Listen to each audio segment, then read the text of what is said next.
કારણે વડોદરા પ્રદર્શન મેદાનને બંધ કરવાની સૂચના।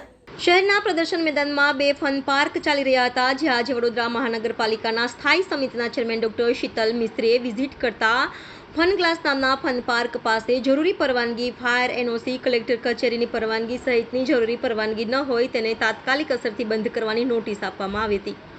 જ્યારે અન્ય ફન પાર્ક પાસે જરૂરી તમામ પુરાવા હોય તેઓને દરરોજના ફિટનેસ ટેસ્ટ સર્ટિફિકેટ બતાવવાની સૂચના આપવામાં આવી હતી। વડોદરા પ્રદર્શન મેદાન ઉપર બે જાતના ફન પાર્ક લાગ્યા હતા।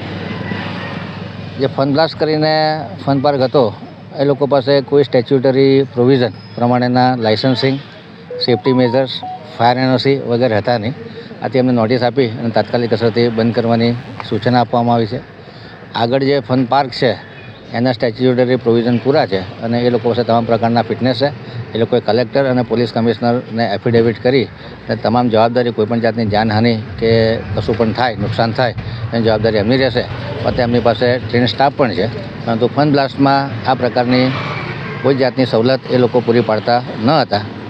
એટલા માટે એમને નોટિસ આપી અને તમામ સ્ટેચ્યુટરી પ્રોવિઝન પૂર્ણ કરવા માટે સૂચના આપી દેવામાં આવી।